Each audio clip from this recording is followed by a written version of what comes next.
Thank you very much. So it's lovely meeting all of you. I think I'm so happy to host this panel because after all these years of uh, hosting the Hurun ASK event, for the first time we have two women panelists joining us in the startup space. So this is so cool. And also it's very special. So Keertay is here. So I'm a first round investor in Seekho. So I'm so glad he's become a cheetah as well.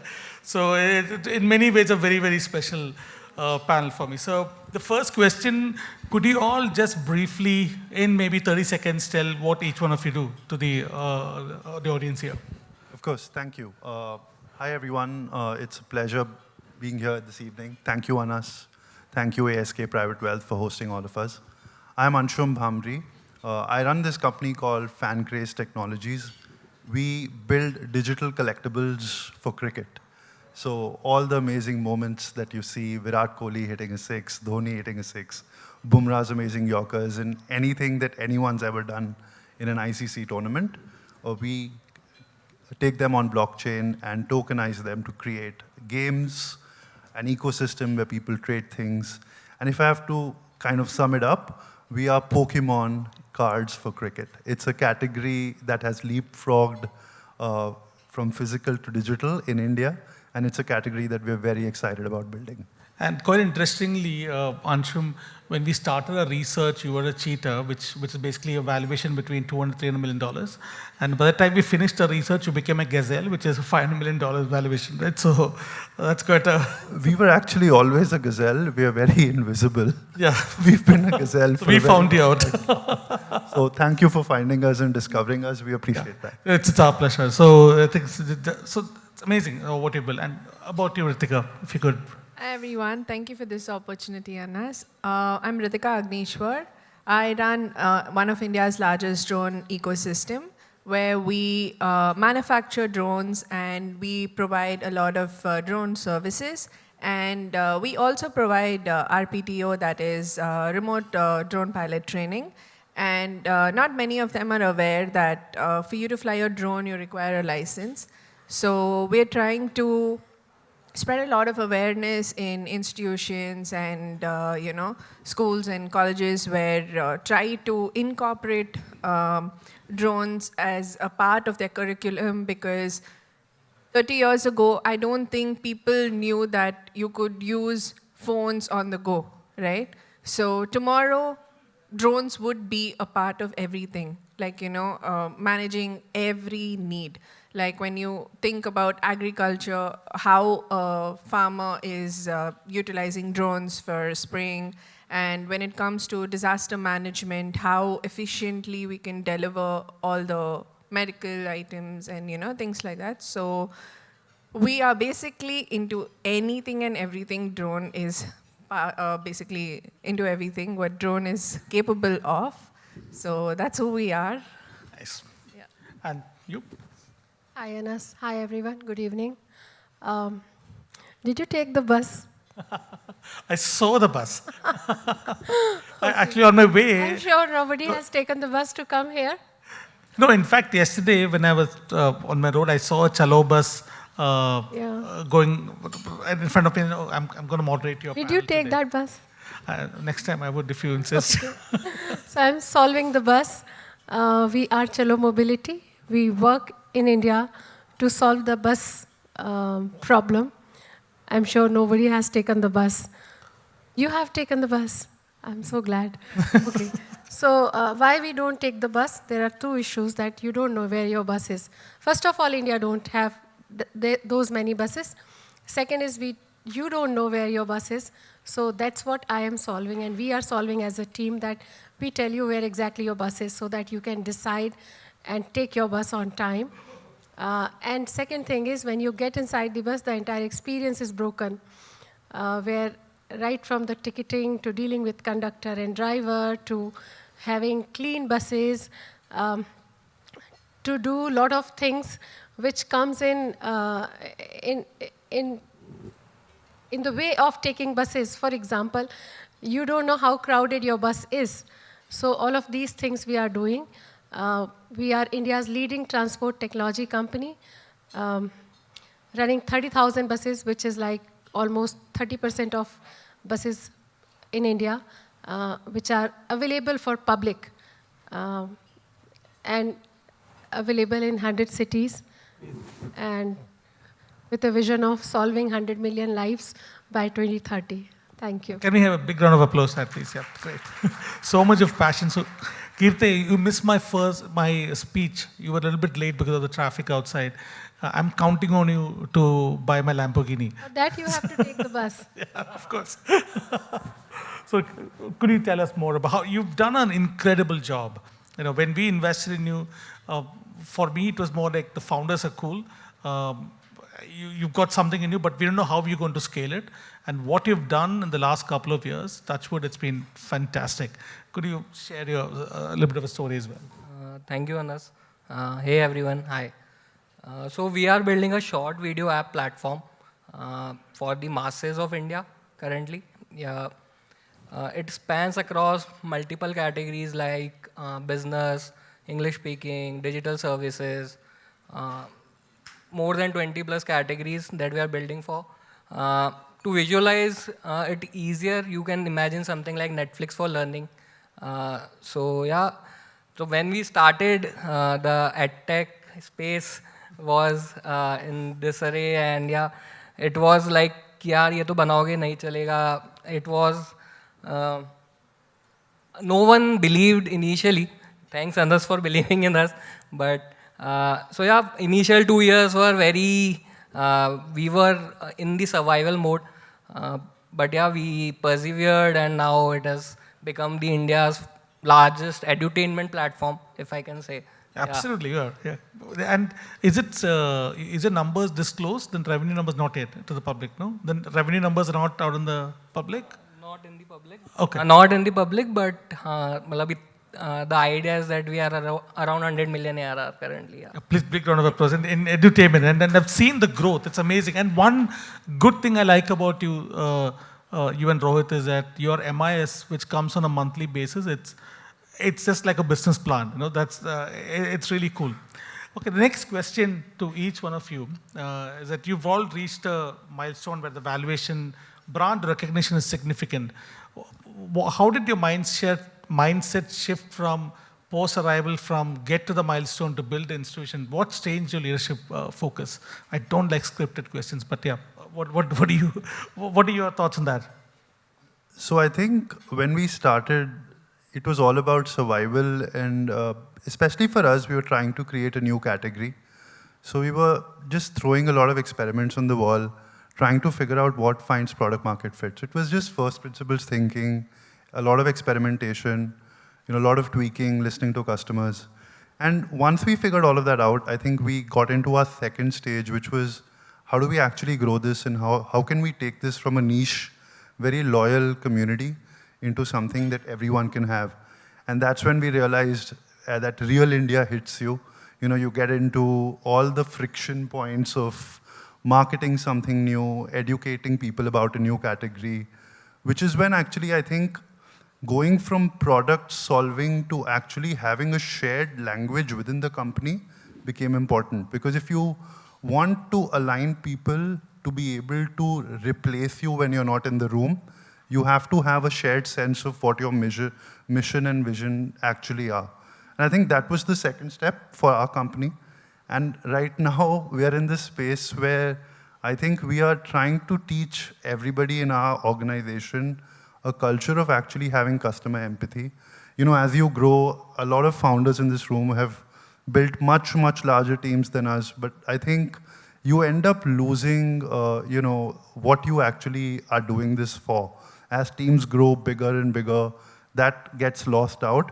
So as a founder, and my co-founder's here as well, hopefully he'll join me on stage when we get our award. Yes. And our discussions every day are about, we really care about the customer. This is what we do for them. This is what we want to do for them. This is what we want to do for fans, for digital natives, and grow from being a digital cricket card company into being a digital asset company. Because today, everything that you own somehow is digitally represented, but we believe in the future it's going to be digitally native. In the US, they've put US treasuries and US dollar on chain. Slowly, stocks are going on chain. Very I don't know how many of you are aware, but actually you can buy OpenAI shares on chain. Each and every one of you can, in your pocket, own OpenAI shares, even though it's a non-public company. Sitting here in India, a person can do that in the US. So kind of getting that customer empathy, what are these problems that people all around the world want to solve for themselves through digital asset ownership and through democratization of value. Getting that within the organization is something that we are really, really striving hard to do, and something that I personally want to learn from a lot of founders here who've scaled businesses really magnificently and been a part of the India growth story. Rithika, it could possibly a very difficult question for you, right? Because yours is very high risk venture. How do you, are you in the building the institution phase, or are you still testing? So for us, when it started, it's almost 10 years now. So back then, not many people knew that, this was, drones were used to manage your day-to-day activities and things like that. And, not many of them know that, this is not a threat. Like, especially when you enter a village, what happens, a farmer doesn't let you, you use the drone. Like, the minute they see individuals, like, take off a drone, they're like, okay, these guys have come to acquire it. So the bigger problem for us is trying to make them understand that that's not a harm. Like, once we spread the awareness and things like, this is gonna reduce a lot of time. I mean, you'll save a lot of water. The main pitch won't even reach there. You're meeting all these packs and your Gram Panchayat members and all these local bodies there in trying to make them understand that we're not there to acquire their land and we're just there to help them here. There are a lot of these government schemes and, subsidies which are not very aware. Like, they're not aware of it. So they'll immediately compare it to a tractor and they'll be like, that's available for 6 to 7 lakhs. Why would I invest on this? So they'll immediately compare it to an iPhone or something like that, saying that every year are you going to change? What am I going to do with the old one? So like you rightly said, no, it's very risky. But when you make use of it the right way, most of your problem statements can be solved, right? Like in situations like recently, be it in defense, be it in any disaster management, the response time is very quick, right? So in that aspect, I feel like we are getting there. Most of them are aware of it, and most of the industrialists today are contacting us. And in that, in like keeping all this in mind, I'm coming up with this platform very similar to your Swiggy, Uber, Ola, where all of them can come and probably register themselves, and I will basically be like a bridge between the ones who are looking for the service and ones who want to avail. So here what happens is something called a spraying season. After that, the drone has no use, right? Like it'll be lying idle at home. So they're like, okay, how am I going to make money? Least do they know that they can start lending it. They can start renting out their drones and things like that. Not many of them are aware of how much money they can make. And it's not merely about flying. There's a lot of things that come into picture, like you can make money doing after-sale support, like a lot of these other operational activities and things like that, which not many of them are aware. So that is where I take it as an opportunity to try to make sure, people are aware and try to probably create something for them there. China has about, I think, if I'm not wrong, about Yeah. 6 low-altitude technology unicorns, LAT. India has none at this point. No. When will India see the first low-altitude technology or drone unicorn? Would that be you? China started that 20, 30 years ago. Yeah, right? correct. We came up with drone regulations and rules only in 2021. But they do not have Garuda Aerospace, so. Yeah, we will be there next 4-5 years, I guess. Okay, great. What you? So, your question was that how mindset has shifted. Mindset has not shifted yet. Because we built a company before this, Carvale, and when we exited from Carvale, and it's a successful, profitable, IPO'd company, this Chalo's mission was started with a lot of deliberation and lot of intent that we no more want to sell cars and we want to solve for something which is far more deep and meaningful and long term. And that's when we started thinking that what is next. And when we thought about next, we all love wheels. So we thought that, okay, let's solve the mobility and public transport. And when we talk about public transport, the buses are the number one reason and source of getting you to from one step to another step. We will not agree because metro has a lot of budgets in country and metro looks very fancy.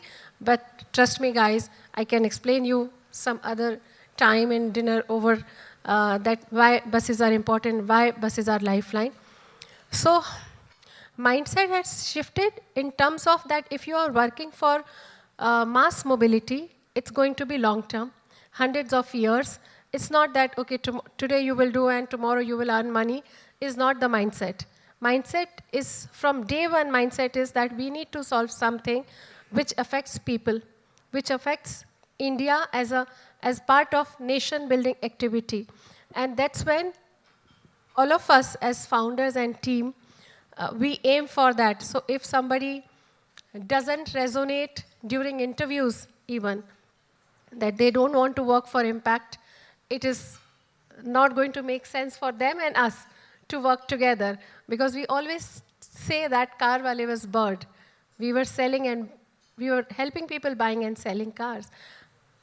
Chalo is an elephant because it's a long-term vision and mission. And unless you focus on one problem every day, it's not going to get solved like this. So core is to get the problem in the center and stay grounded that I need to solve this every day, and it doesn't get solved like in 2 days or 2 months or 2 years. People feel overwhelmed when they join because they often say that, oh, I am not getting anywhere, this is not getting solved, because you solve one problem, then another problem comes. So we need to have a lot of resilience, a lot of power, because it's a not short cycle issue, it's a long-term thing. Good. Keertay. Yeah, we are also a very early stage company, right?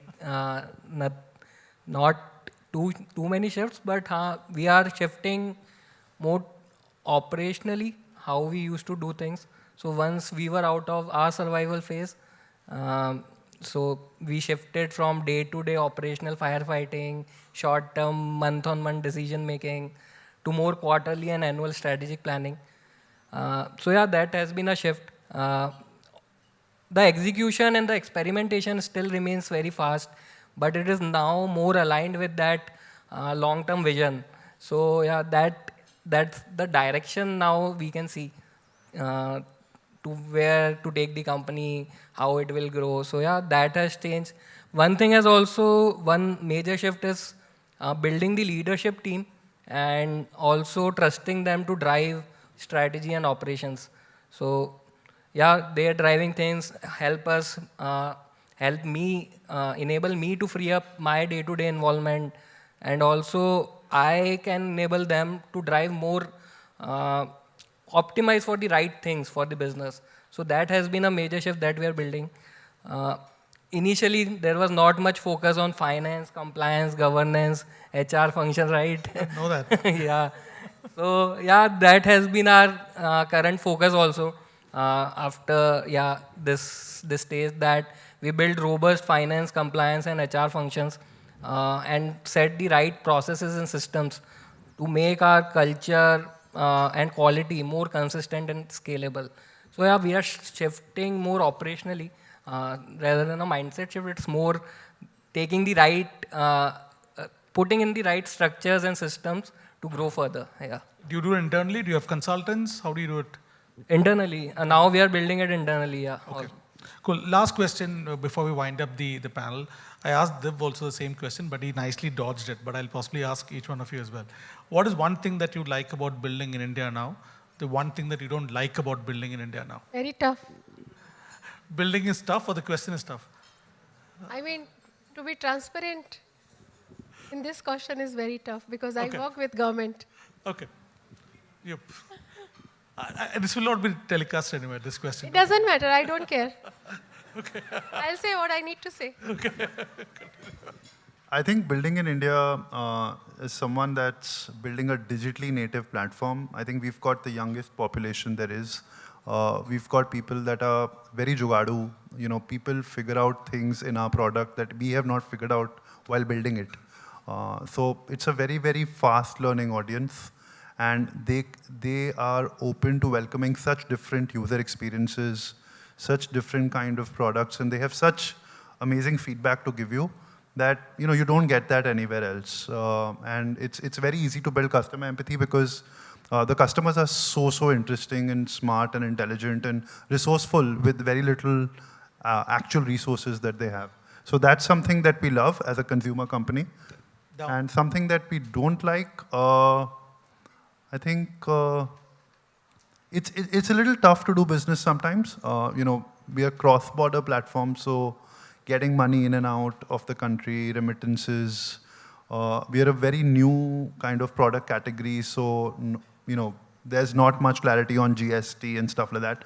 So the ease of doing business, but I think having looked at a lot of other categories like e-commerce, logistics, where the government has actually solved all of these issues, I think it's just a matter of time. So our reason for not really liking working in India is really, really temporary. And I'm not saying this just to be politically correct.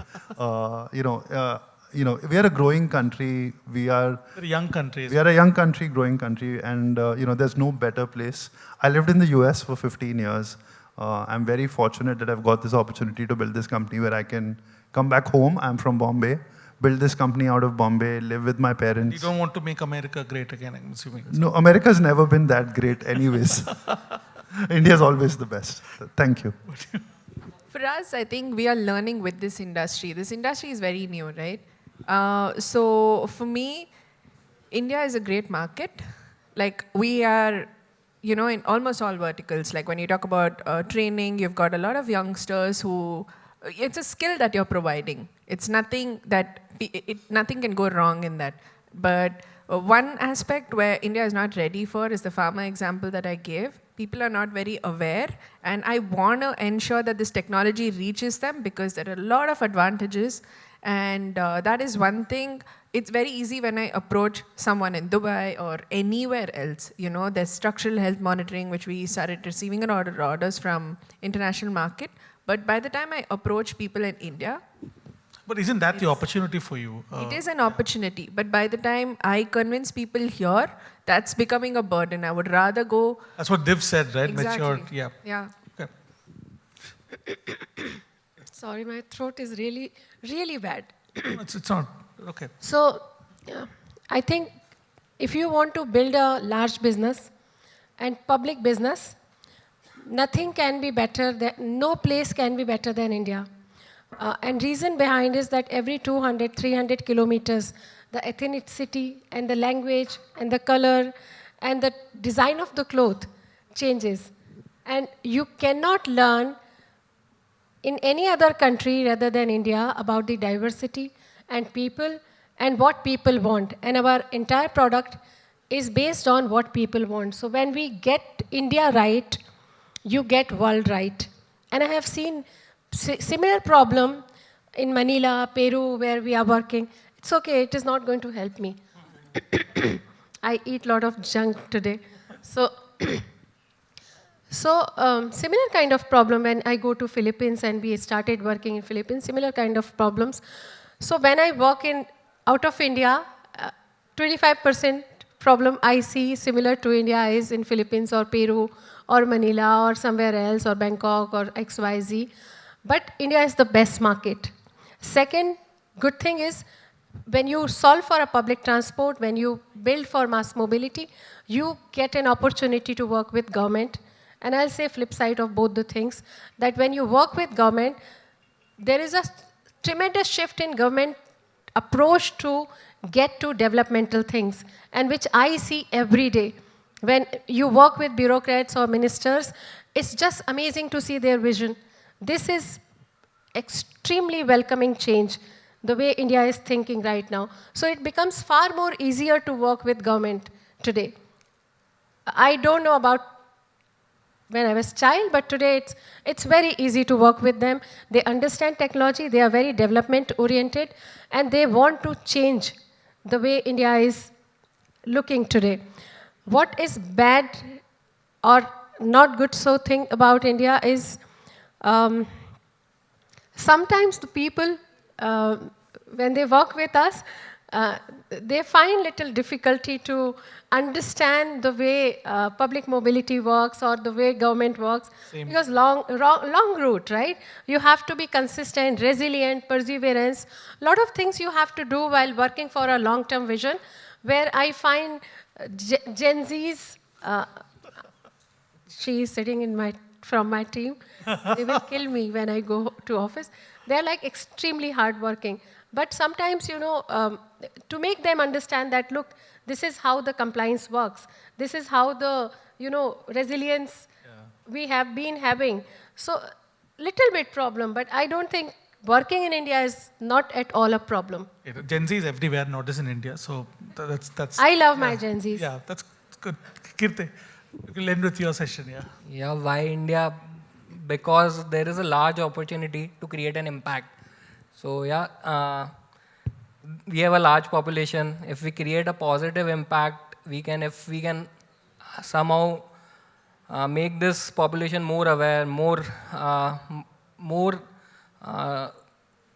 learning more and more about the things, they can definitely grow our nation, right? So, so our guiding mission is basically make learning easy and fun for everyone. Yeah, and the deeper why, which is guiding that, is help people to live better and build better world along the way. So it is aligned with that. So that is the why why build in India, to create that impact. Why not? Also in why, because we understand this market also. So yeah, that's why. And why not is, I would say, the compliance side. Yeah, it is ease of doing business is really difficult. You have to get involved. There is so much bandwidth. I feel the same. That Yeah. ease of doing business is sometimes gets little messy. Yeah. Yeah. Little is the right word. We all agree. Great. Thank you very much. Big round of applause to each one of them. And thank you.